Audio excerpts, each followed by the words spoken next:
Hello everyone, स्वागत है आप सभी का ग्रामराइज में। और आज हम बात करेंगे कि आरपीएस की असिस्टेंट प्रोफेसर जो इंटरव्यू होता है उसकी तैयारी कैसे करी जाए। इसमें मेरा जो एक्सपीरियंस रहा वो भी उसके बेसिस पर भी हम बात करेंगे, और इसके साथ ही मेरे फ्रेंड्स का जो एक्सपीरियंस रहा इंटरव्यू का उसको भी हमने इसमें इंक्लूड किया है। इसके साथ साथ ही मैंने जितने भी मेंटरों से गाइडेंस मिली उसके अकॉर्डिंग ये जो हमारा लेसन है आज का प्लान किया गया है, ये आपको बहुत ही ज़्यादा हेल्पफुल रहने वाला है। तो हमारा आज का जो वीडियो है इसके ऑब्जेक्टिव्स रहेंगे कि हमें इंटरव्यू प्रोसेस के बारे में पता चले, इंटरव्यू प्रोसेस क्या होता है, कैसे होता है, ठीक है?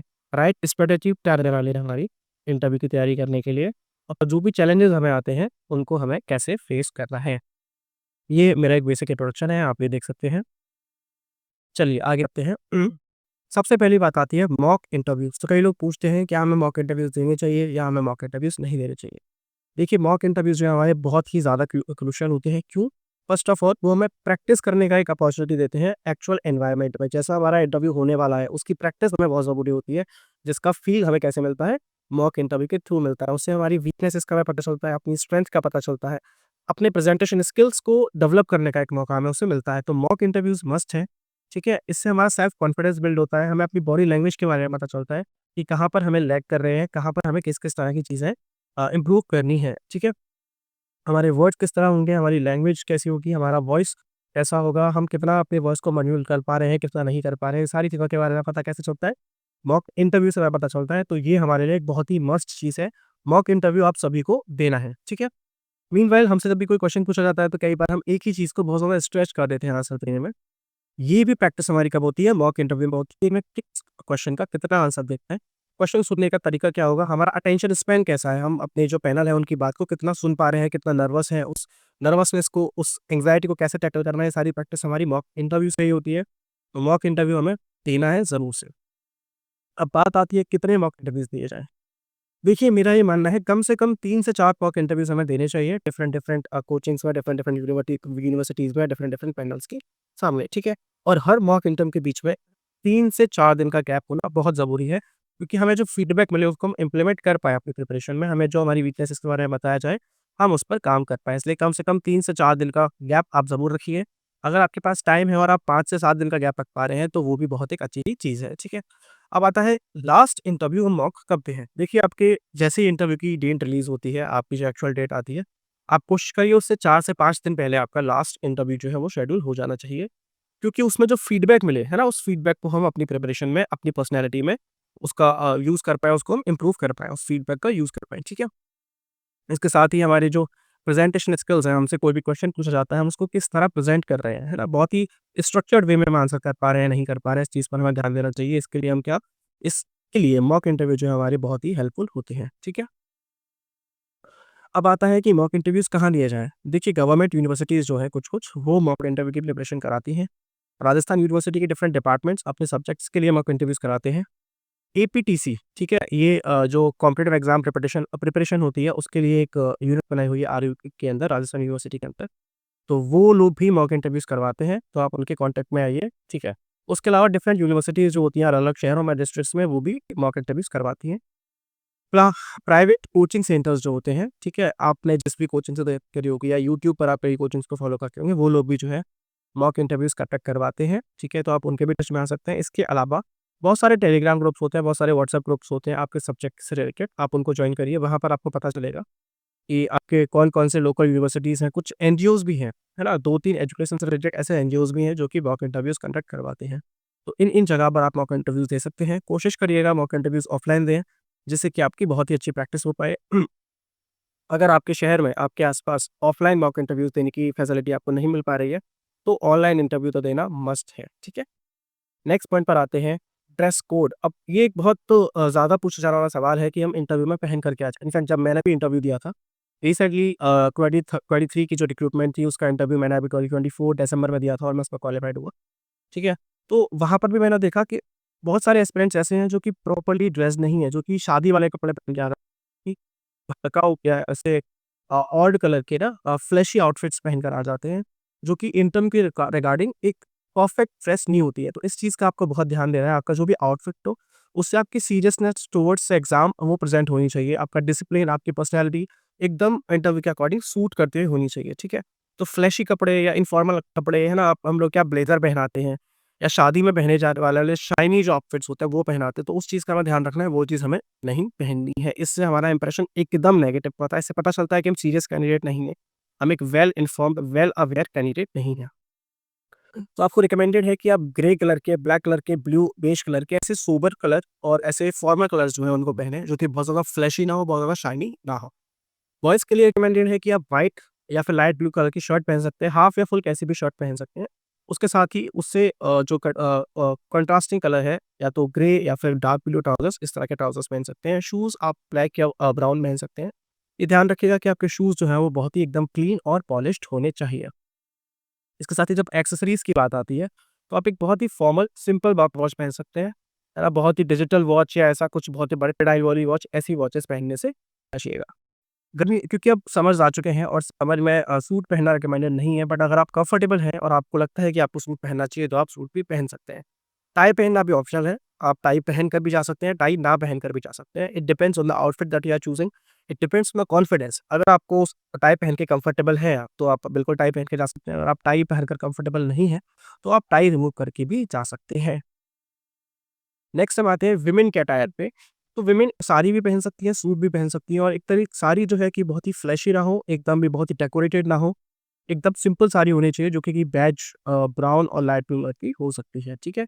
इसके अलावा आप सलवार सूट भी पहन सकते हैं, जो कि प्लेन एकदम हो। ज्वेलरी आप कोशिश करिए कि ना हो, और हो तो बहुत ही मिनिमल ज्वेलरी आप पहने। अब आते हैं इंटरव्यू का प्रोसेस। देखिए, इंटरव्यू में हमारे 2 शिफ्ट्स होती हैं, शिफ्ट 1 और शिफ्ट 2। पहली शिफ्ट जो है वो 9 बजे से शुरू होती है और सेकंड शिफ्ट 11 बजे से शुरू होती है, ठीक है?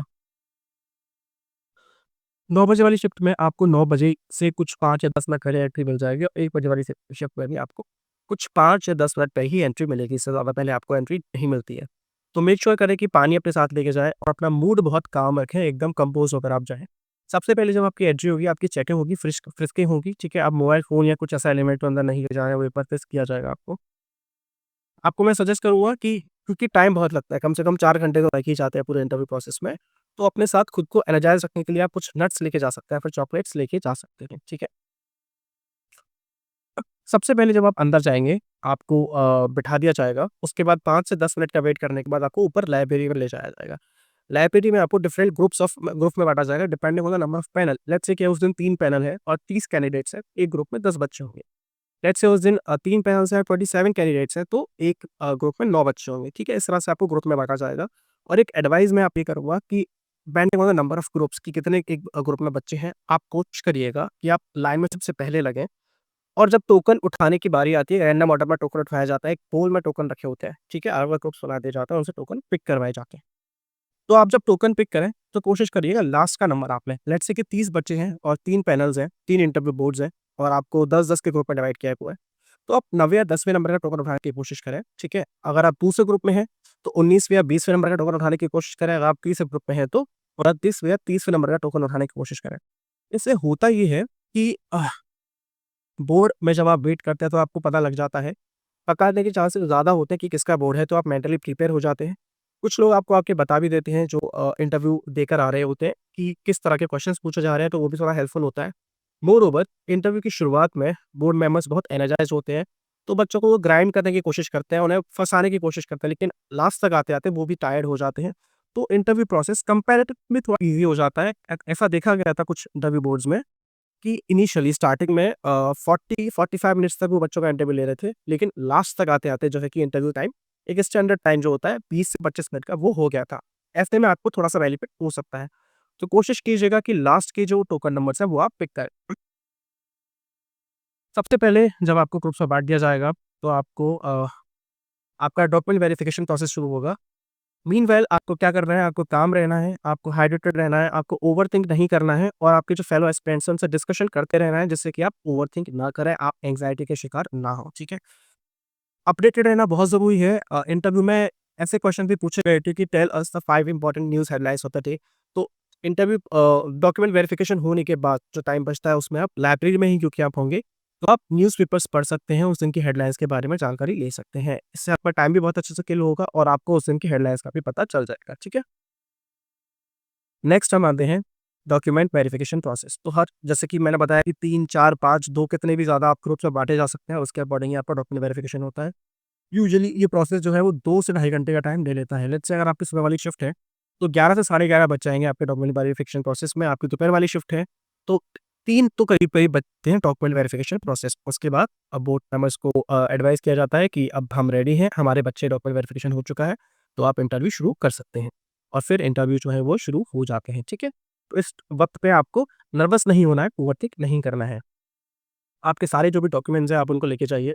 इन केस कोई डॉक्यूमेंट मिसिंग है, इनकम्प्लीट पाया जाता है, तो आपको टेंशन नहीं लेनी है, आपको एंग्ज़ियस नहीं होना है, क्योंकि आपको उसके बाद एम्पल ऑफ टाइम मिलता है जो भी डॉक्यूमेंट्स आपके डेफिशिएंसी है उसको पूरा करने के लिए, ठीक है? तो आपको बिल्कुल भी उसके बारे में चिंता नहीं करनी है। आप बाय पोस्ट या इन पर्सन जाके आरपीएससी में अपने रिमेनिंग डॉक्यूमेंट्स जमा करा सकते हैं। जैसे ही वेरिफिकेशन प्रोसेस पूरा होता है, कैंडिडेट्स को इंटरव्यू के लिए बुलाना शुरू कर दिया जाता है। अब आता है कि हम सब्जेक्ट की तैयारी कैसे करें? देखिए, सबसे पहले हमें ना सब्जेक्ट अपने सिलेबस को रेडी रखना है। सिलेबस के जो इम्पोर्टेंट की पॉइंट्स दिए हुए हैं, जो मेजर हेडिंग्स दिए हैं, उन्हें हमें बहुत अच्छे से पढ़ना है। उन्हीं से अक्सर सवाल पूछा जाता है और आपके रिप्लाई के बेसिस पे फिर और फर्दर क्वेश्चंस किए जाते हैं। तो हमारी जो इम्पोर्टेंट टॉपिक्स दिए हैं, हमारी जो हेडलाइंस दी हुई हैं सिलेबस में, उनको हमें कंप्लीटली अच्छे से पढ़ के जाना है। हमें उसको रटना नहीं है ना? उसको अंडरस्टैंड करना और अपने वर्ड्स में फिर उसका जो आंसर है वो फ्रेम करना है। ये बात ध्यान रखें कि कीवर्ड्स का हमेशा, लेट्स से कि एक एग्जांपल लेते हैं कि अगर आपसे पूछा गया एक टॉपिक कि क्लाइमेट क्या होता है, तो क्लाइमेट की डेफिनेशन में जो भी कीवर्ड्स आते हैं, आप उन्हें ठीक से ध्यान रट के जाइएगा, उन्हें अपने माइंड में रखिएगा, ठीक है? विदाउट कीवर्ड्स आपका आंसर जो है उतना इफेक्टिव नहीं होता है।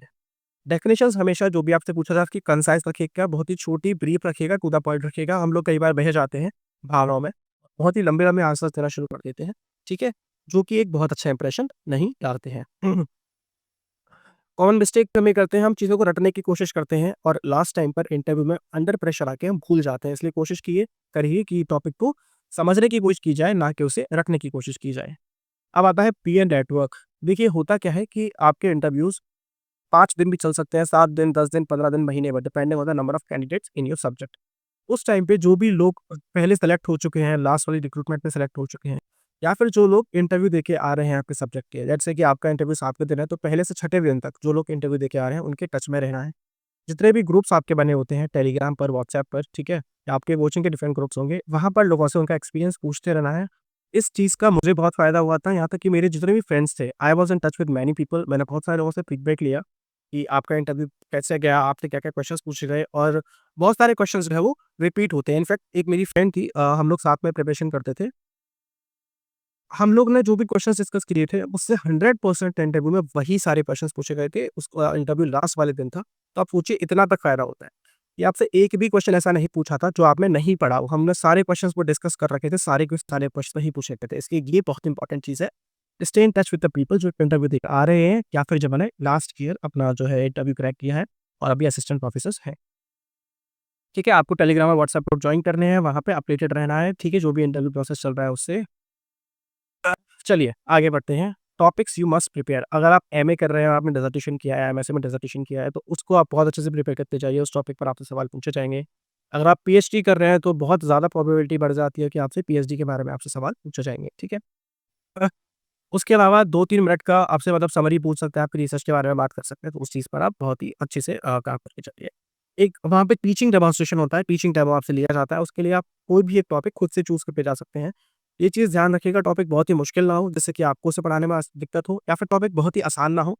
आसान टॉपिक होगा तो प्रोफेसर्स जो होंगे, पैनल जो होगी वहाँ पे, वो आपसे पढ़ने में उतना इंटरेस्टेड नहीं होगी, तो ठीक-ठाक टॉपिक लीजिएगा। उसके साथ-साथ ही हो सकता है वो आपसे पढ़ाने को बोलें, हो सकता है पढ़ाने को ना बोलें, हो सकता है वो आपको बोलें कि अपनी चॉइस का टॉपिक पढ़ाइए। हो सकता है कि वो आपको बोले कि आप जो है कि हमारी चॉइस का टॉपिक पढ़ाइए, अपना खुद से कोई टॉपिक दें। अगर वो खुद से कोई टॉपिक देते हैं, तो ये बहुत ही श्योर बात है कि वो टॉपिक जो है वो वेल नोन होगा, बहुत ही कोई पॉपुलर टॉपिक होगा, जिसको कि आप आसानी से पढ़ा पाएँगे, ठीक है? इन केस आप कंफर्टेबल नहीं हैं उस टॉपिक को पढ़ाने में, आप बहुत ही प्यार से एटिकेट्स के साथ में उनको सॉरी बोल सकते हैं, आप उन्हें बोल सकते हैं बड़ी सहजता के साथ कि आप कंफर्टेबल नहीं हैं उस टॉपिक को पढ़ाने में और आपने कोई दूसरा टॉपिक प्रिपेयर किया है। Now it depends on the board कि क्या वो आपको आपकी मर्ज़ी का टॉपिक पढ़ाने देते हैं या फिर कोई और टॉपिक दे देते हैं। अब कुछ क्वेश्चंस की हम बात करेंगे। ये ऐसे क्वेश्चंस हैं जो कि पूछे गए हैं रिपीटेडली, ठीक है? तो उनको हम डिस्कस एक बार कर लेते हैं। ये क्वेश्चंस आपकी जो पर्सनैलिटी है उसपे भी डिपेंड करते हैं, कुछ जीके वाले क्वेश्चंस भी हैं। सबसे पहले आपका इंट्रोडक्शन आएगा। आपके इंट्रोडक्शन में आपसे पूछा जाएगा आपकी एजुकेशनल जर्नी। आप 10th से लेकर आपने जो भी पीएचडी की है, मास्टर्स की है, नेट किया, वहाँ तक की आपकी जर्नी क्या रही? आपको अपनी परसेंटेज फ्रॉम 10th 12th आपको उनके स्कूल्स के नाम आपको वो याद होने चाहिए, ठीक है? आपको अपने जो सब्जेक्ट थे, जो आपने ऑप्शनल सब्जेक्ट लिए थे एमए में, एमएससी में, बीए में, ठीक है? वो आपको सब याद होने चाहिए। इसके बेसिस पे आपका बहुत major portion of interview frame होता है। लेट्स से आपके स्कूल का नाम है Gayatri public school, Gayatri Devi public school, तो आपसे पूछा जाएगा गायत्री देवी कौन थी? उनका उस सोसाइटी में क्या कंट्रीब्यूशन था? उनके नाम पर स्कूल का नाम क्यों रखा गया? लेट्स से आपके कॉलेज का नाम है देशबंधु पब्लिक कॉलेज, तो देशबंधु कौन थे? राइट? इस तरह के क्वेश्चंस पूछे जाते हैं, तो इस चीज़ का ध्यान रखिएगा, अपनी परसेंटेज का ध्यान रखिएगा, अपने सब्जेक्ट्स का ध्यान रखिएगा, ठीक है? कई बार ऐसा बच्चा होता है, ऐसे बच्चे होते हैं जो 12th में स्कूल में साइंस ली होती है, फिर आर्ट्स लेते हैं, या फिर कई बार ऐसा होता है कि आप बीटेक कर रखे होते हैं, उसके बाद एमए करके आते हैं, ठीक है? तो ऐसे जो लोग होते हैं, जो सब्जेक्ट स्विच करते हैं, स्ट्रीम स्विच करते हैं, इस पर भी क्वेश्चन बनता है। तो एक बहुत ही अच्छा सा आंसर प्रिपेयर करके जाइएगा, और उसके ऊपर भी क्रॉस क्वेश्चंस होंगे, तो उसको डिफेंड करना आपको आना चाहिए। राइट? तो उसके बारे में बहुत ही अपने सीनियर से बात करके, अपने प्रोफ़ेसर से बात करके बहुत ही अच्छे से आंसर जो है वो फ्रेम करके जाइएगा। उसके बाद यही होता है कि आपने यही सब्जेक्ट क्यों चुना? लेट्स से आप बीएससी करते हैं, तो बीएससी के बाद आपने फिज़िक्स ही क्यों चुना एमएससी करने के लिए? आपने केमिस्ट्री ही क्यों चुना? तो आपकी सब्जेक्ट की चॉइस पर भी आपसे सवाल पूछे जा सकते हैं। इसके लिए भी आप रेडी होकर जाइएगा। मोस्टली हमारे टीचर्स जो हैं स्कूल एजुकेशन में होते हैं, और फिर वो प्रोफ़ेसर वाले एग्ज़ाम की तैयारी करते हैं और इंटरव्यू देने जाते हैं। तो उनसे ये पूछा जाता है कि आप टीचिंग जॉब में ऑलरेडी हैं, तो आप प्रोफ़ेसर क्यों बनना चाहते हैं? Are you not satisfied with the job? ये बहुत ही ऐसे आंसर होते हैं जिससे कि आपकी पर्सनैलिटी का असेसमेंट किया जाता है। तो बहुत ही सलीके से इसका आंसर आप रेडी करके जाइएगा। नेक्स्ट क्वेश्चन ये भी हो सकता है, are you satisfied with the current job? आप टीचर हैं, आप किसी भी और जॉब में हैं, दूसरी जॉब में हैं। तो अगर आप सैटिस्फाइड हैं, तो फिर क्यों आप इस जॉब में आना चाहते हैं, और सैटिस्फाइड नहीं हैं, तो क्यों नहीं हैं? है ना? तो इनका बहुत ही डिप्लोमेटिक आंसर रखिएगा, ना तो बहुत ही नेगेटिव बातें हमें नहीं करनी है अपनी जिस जॉब को कर रहे हैं उसके बारे में भी, है ना? अपनी पर्सनल ग्रोथ के रीज़न्स बताते हुए हमें अच्छे से आंसर करना है। उसके बाद ये भी क्वेश्चन हो सकता है, लेट्स से आप किसी छोटे कस्बे से हैं, छोटे शहर से हैं, तो आप दूसरे शहर में पढ़ने के लिए क्यों गए? ये क्वेश्चन पूछे जाते हैं, एक क्वेश्चन मेरे से भी पूछा गया था, और अक्सर ही पूछा जाता है कि क्या आपको लगता है कि आपके शहर में जो सरकारी कॉलेज है, क्या उसकी जो क्वालिटी ऑफ एजुकेशन अगर अच्छा नहीं है, तो हमें किसी भी चीज़ को नेगेटिव फीडबैक देने से बचना है। हम कहीं किसी की तारीफ़ कर सकते हैं, लेकिन किसी की बुराई हमें करने से बचना है। इस तरह के क्वेश्चन भी पूछे जाएँगे कि आप जयपुर, जोधपुर, दिल्ली, अजमेर ऐसी जगह पर पढ़ने क्यों गए? अपने शहर में क्यों आपने पढ़ाई करना नहीं चुना? उसके बाद हो सकता है कि जितनी भी पॉलिसीज़ हैं, ये सारे क्वेश्चन्स रिपीटेड क्वेश्चन्स हैं जो कि मेरे दोस्तों से मेरे जानने वालों से पूछे गए थे, और भी ऐसे फ्रेंड्स जिनके मैं टच में हूँ, उनसे पूछे गए कि अभी जो टूरिज़्म पॉलिसी है उसके बारे में आपका क्या कहना है? उसके आप उसके लिए क्या सजेशंस दे सकते हो? उसे कैसे इम्प्रूव कर सकते हो? ये क्वेश्चन 2 या 3 लोगों से स्पेसिफिकली जयपुर के बारे में पूछा गया था, टूरिज़्म पॉलिसी को लेके। मायने के बारे में बात हुई थी, बांसवाड़ा में क कई माइनिंग के ज़ोन है, तो उसके बारे में बात हुई थी। एजुकेशन पॉलिसी के बारे में कई लोगों से पूछा गया था कि करंट एजुकेशन पॉलिसी जो है, न्यू एजुकेशन पॉलिसी, उसके बारे में आपके क्या ख़्याल हैं? उसमें क्या इम्प्रूव ठीक है? तो इन सब बातों का आपको ध्यान रखना है। उसके बाद है आपका डिस्ट्रिक्ट जो है, आपका स्टेट है, उसकी क्या-क्या उसकी क्या-क्या ख़ासियत है, उसकी खूबसूरतियाँ क्या-क्या हैं, और क्या-क्या चीज़ आपके उसके बारे में चेंज करना चाहेंगे। आपसे सिंपली पूछेंगे कि 5 चीज़ें बताइए अपने डिस्ट्रिक्ट के बारे में, ठीक है? तो ये चीज़ें आपको पता रखनी है कि एक ओडीओपी है, वन डिस्ट्रिक्ट वन प्रोडक्ट नाम से सरकार ने एक प्रोग्राम चलाया हुआ है, जहाँ पे कि हर डिस्ट्रिक्ट का एक प्रोडक्ट जो है उसको कमर्शियलाइज़ किया जा रहा है, उसको पॉपुलराइज़ किया जा रहा है, उसके बारे में पता होना चाहिए। आपके अगर कोई बहुत ही दर्शनीय स्थल है, उसके बारे में होना चाहिए। और कोई कला है किसी भी कला की, चाहे वो संगीत की है, चाहे वो स्थापत्य कला है ना? तो उसके बारे में आपको पता होना चाहिए। ये सारी चीज़ें आपको अपने डिस्ट्रिक्ट के बारे में पता होना चाहिए। एक सवाल ये बहुत कॉमन था कि आप ग्रामीण बच्चों को कैसे पढ़ाएँगे?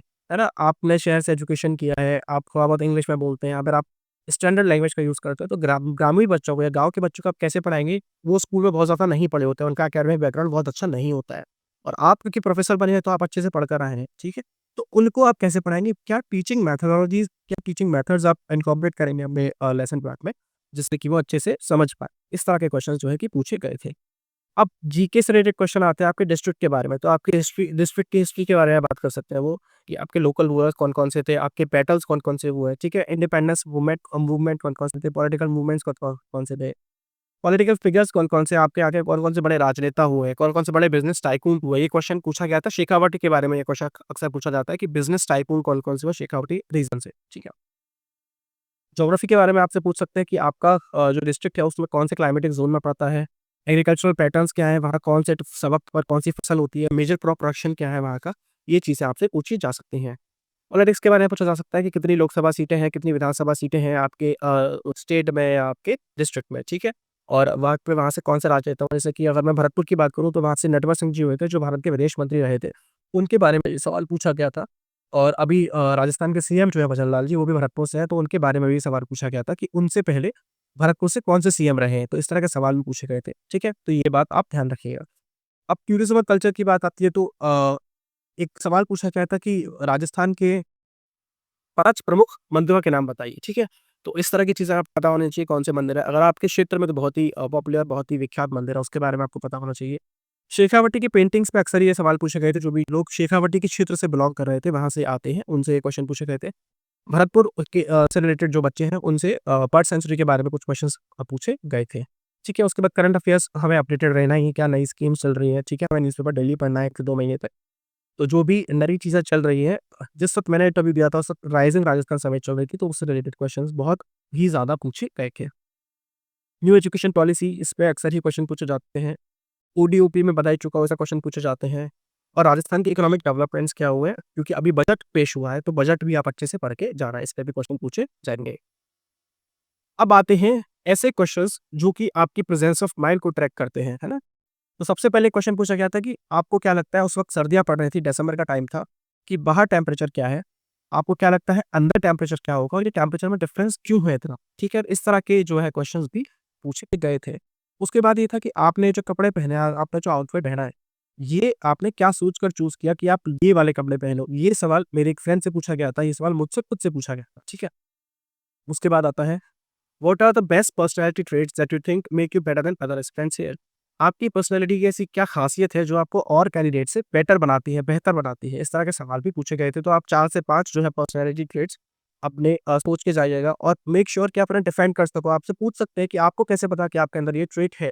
आपकी कौन-सी आदत से जस्टिफाई होता है कि आपके अंदर ये ट्रेट है? तो इस तरह की चीज़ें जो है हमें पूरी सोच समझ कर जानी है, एक वेल प्रिपेयर्ड आंसर हमें बनाकर जाना है। उसके बाद एक क्वेश्चन आता है, व्हाट आर योर हॉबीज़? तो देखिए, हमें इस चीज़ का बहुत ध्यान रखना है। ये चीज़ आपके मेक और ब्रेक हो सकती है सिचुएशन में। अक्सर हम लोग बोलते हैं कि म्यूज़िक सुनना मेरी हॉबी है, खाना बनाना मेरी हॉबी है। इस तरह की हॉबी से आपको बोलने लगता है कि आप बहुत ही आम इंसान हैं। ये आपको उनके तरफ अट्रैक्ट नहीं करती, उनको आपकी तरफ अट्रैक्ट नहीं करती है, ठीक है? तो मेक श्योर कि आपकी हॉबी जो भी आप बताएँ, वो बहुत ही कुछ डिफरेंट हो, कुछ इंटरेस्टिंग हो, जिससे कि वो एक अच्छा कन्वर्सेशन बिल्डअप कर सकें, एक इंटरैक्शन हो सके। मैं मेरा अपना पर्सनल एक्सपीरियंस मैं बताता हूँ, वो हम अलग-अलग वीडियो में बहुत डिटेल में डिस्कस करेंगे। मेरा इंटरव्यू होने के बाद जब मैं जाने लगा तो मैम ने बोला, "you seem to have a nice personality, will you please sit down for a moment?" I sat down and then she asked me, "what are your hobbies?" फिर मैंने अपनी हॉबीज़ बताई और कम से कम 5 से 7-8 मिनट तक डिस्कशन हमारा वहीं चला। बहुत ही इंटरैक्टिव डिस्कशन था, तो इससे आपका जो इंप्रेशन है वो बहुत ही अच्छा बढ़ता है। तो अपनी हॉबीज़ के बारे में आप बहुत अच्छे से जो है कि सोच समझ कर चाहिएगा। आप बोल सकते हैं आप फ़िल्म क्रिटिक हैं, कुछ अच्छी फ़िल्म्स के बारे में आप पढ़ के जाइए अच्छे से, ठीक है? ऐसी कुछ अच्छी हॉबीज़ और भी आप कर सकते हैं कि मैं ये डिज़ाइन करता हूँ, मैं ये बनाता हूँ, है ना? अगर आप कविता लिखते हैं तो उसके बारे में, कुछ भी लिखते हैं तो उसके बारे में। अगर आप स्कल्पटिंग करते हैं, जो भी आप चीज़ें करते हैं, तो कुछ ऐसा डिफरेंट आप चीज़ लेकर जाइए जिससे कि उन्हें लगे कि आपकी पर्सनैलिटी इंटरेस्टिंग है और जो कन्वर्सेशन है वो इंटरैक्टिव हो सके। आपका एक इंप्रेशन उनके ऊपर जा सके, क्योंकि इंटरव्यू में जो मार्क्स होते हैं वो नॉलेज के इतने नहीं होते जितने कि कॉन्फिडेंस के और पर्सनैलिटी के होते हैं। तो ये चीज़ एक वो है जो बहुत इम्पोर्टेंट है। इसके बाद अगर आपको कोई सवाल नहीं आता है, कुछ आपको आंसर नहीं आता है, तो आप क्या ना बोल सकते हैं? जी, बिल्कुल आप ना बोल सकते हैं, लेकिन ना बोलने के कुछ तरीके होते हैं। फर्स्ट ऑफ ऑल, आप कॉन्फिडेंस लूज़ नहीं करना है आपको ऐसी सिचुएशन में। अक्सर ये होता है कि अगर आपको सवाल नहीं आता है, तो आपका चेहरा उतर जाता है कि ये तो मेरे को आता ही नहीं है, लेकिन ऐसा नहीं होता है। आप जब थ्योरी का एग्ज़ाम क्लियर करके जा रहे हैं, तो आपको पता होगा कि 60 टू 70% मार्क्स ही आप लाए होंगे, 100% मार्क्स नहीं लाए। तो इंटरव्यू में जो पैनल बैठी है, उसको भी पता है कि आपको सारे सवालों के जवाब नहीं आते हैं और आप अगर 50 से 60% सवालों के जवाब भी बहुत अच्छे से दे रहे हैं, तो भी आपके बहुत अच्छे चांस है कि इंटरव्यू में आप अच्छे मार्क्स ला पाओगे। तो आपको बहुत ही प्यार से कहना है, "sorry sir ma'am, I have read about it but I can't recall it as of now." मैंने ये चीज़ें पढ़ी हुई हैं, लेकिन अभी मुझे याद नहीं आ रहा है, मैं याद नहीं कर पा रहा हूँ, मैं याद नहीं कर पा रही हूँ, ठीक है? उसके अलावा अगर आपको टाइम चाहिए, अगर आपको लगता है कुछ चीज़ आपने पढ़ी हुई है, लेकिन आप याद नहीं कर पा रहे, तो आप बहुत ही पोलाइटली उन्हें बोल सकते हैं, "can you please allow me a moment to think?" अगर आपको कोई चीज़ नहीं आती है, तो आप उनको बोल सकते हैं, "this is new to me, but I will make sure to read about it once I return home." ठीक है, ये चीज़ मुझे नहीं पता है, ये मेरे लिए बहुत नई है, लेकिन जब आपने इसका मेंशन किया है, तो मैं ये याद रखूँगा कि घर जाते ही सबसे पहली चीज़ जो मैं करूँ, वो ये करूँगा कि इसके बारे में जाकर पढ़ूँगा। ठीक है? इस तरह के जवाब आप दे सकते हो बहुत ही पोलाइट स्माइल के साथ, ठीक है? उससे आपका जो इंटरव्यू है, आपकी जो पर्सनैलिटी है, वो इंटरव्यू आपका बहुत अच्छा हो जाएगा, आपकी पर्सनैलिटी का एक बहुत ही पॉज़िटिव साइड जो है उनके सामने आएगा। उसके अलावा फाइनल टिप्स हमारे कुछ हैं कि जब आप अंदर एंटर करें तो उनको नमस्ते करके या फिर गुड मॉर्निंग, गुड इवनिंग जो भी आपका टाइम हो वो आप बोल के एंटर करें। अगर आपके पैनल में फीमेल मेंबर है, सबसे पहले आपने उनको ही विश करना है, उसके बाद आपने चेयरपर्सन को विश करना है, उसके बाद जो भी थर्ड पर्सन है उनको विश करना है, ठीक है? सीट पे बैठने से पहले आपको परमिशन लेनी है, either they will say themselves कि आप जो है अपनी सीट पर बैठ सकते हैं, अगर वो नहीं बोलते हैं तो आप खड़े रहना है, ठीक है? और या फिर आप उनसे पूछ सकते हैं, sir may I sit on the seat, ठीक है? जब आपका इंटरव्यू हो जाएगा, they will allow you to leave, तब आपको बहुत ही पोलाइटली थैंक यू बोल के जाना है और उन्हें बोलना है कि it was pleasure interacting with you all. इससे पता चलता है कि आप कितने कॉन्फिडेंट हैं, ठीक है? आपको पूरे इंटरव्यू में काम रहना है, कॉन्फिडेंट रहना है, ऑनेस्ट रहना है। अगर आपको कोई चीज़ नहीं आती तो उनके सामने बहुत ही पोलाइटली वो चीज़ एक्सेप्ट करनी है कि मुझे ये चीज़ें नहीं आती हैं।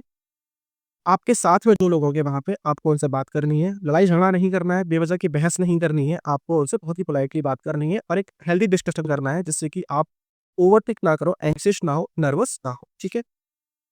और लास्ट मिनट कुछ भी पढ़ने से बचिए, ठीक है? लास्ट मिनट तक हमने देखा है कि लोग कॉपीज़ और बुक्स लेके बैठे रहते हैं, वो काम आपको नहीं करना है, ठीक है?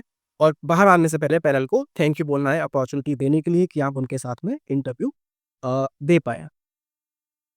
उसके बाद में कुछ ऐसे टिप्स, आपको लगता है कि आपकी लैंग्वेज अच्छी नहीं है, आपकी फ्लुएंसी अच्छी नहीं है, आपका कॉन्फिडेंस नहीं निकल के आ पा रहा है, तो मिरर के सामने बोलने की प्रैक्टिस करिए और आई थिंक 10 से 12-15 दिन में आप बहुत अच्छे से अपना इम्प्रूवमेंट जो है वो देख पाएँगे।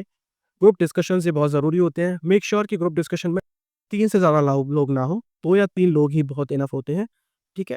आप इससे क्या है कि आपके थॉट्स को रिकॉल करने की प्रैक्टिस जो बढ़ जाती है। मैं खुद बताता हूँ, हम कई चीज़ मैंने पढ़ी होती थी, लेकिन जब हमें प्रेज़ेंट करना है तो हम भूल जाते थे अक्सर। तो मैंने दोस्तों के साथ बहुत प्रैक्टिस की। हम वीडियो कॉल पे आके वन बाय वन क्वेश्चन पूछते थे और एक-दूसरे का इंटरव्यू लेते थे, उससे बहुत हेल्प हुई। फाइनल इंटरव्यू में चीज़ें रिकॉल करने में बहुत आसानी हो जाती है। आपका माइंड जो है वो हैबिचुअल हो जाता है आंसर्स को रिकॉल करने के लिए, आंसर्स को वर्बली बोलने के लिए। तो ये काम आपको ज़रूर से करना है, 2 या 3 लोगों का ग्रुप बनाना है जिसमें कि प्रैक्टिस करनी है। न्यूज़पेपर डेली पढ़ना है, जो भी रीसेंट डेवलपमेंट्स चल रहे हैं वो डेली पढ़ने पढ़ने हैं। इम्पोर्टेंट जो क्वेश्चंस हैं जैसे कि बाय इलेक्शंस होते हैं या बजट अभी आया है, इस तरह के सवाल पूछे जाते हैं, ठीक है? उसके अलावा आई कॉन्टैक्ट रखना है पैनल मेंबर्स के साथ। आप जिससे भी बात कर रहे हैं बहुत ही पोलाइटली उनके साथ आई कॉन्टैक्ट रखना है। ऐसा नहीं कि आप नीचे देख रहे हैं, ऊपर देख रहे हैं। ये बहुत ही नेगेटिव इंप्रेशन क्रिएट करता है, ठीक है? और फेस पे हमेशा एक स्माइल रखनी है। ये चीज़ बहुत ही आपको जो है कि आपकी पर्सनैलिटी में चार चाँद लगाती है कि बहुत ही पॉजिटिव एस्पेक्ट इससे हमारा निकल के आता है। अब मैं जनरली बहुत थक चुका हूँ बोलते-बोलते, तो I think I should stop it right here. Next video में मैं अपना खुद का जो पर्सनल एक्सपीरियंस है, मेरा एक्सपीरियंस कैसा रहा, मेरा इंटरव्यू कैसा हुआ, वो शेयर करूँगा। अगर आपको ये वीडियो पसंद आया तो आप सब्सक्राइब करिए और अपने दोस्तों के साथ इसको शेयर करिए। Alright, thank you very much.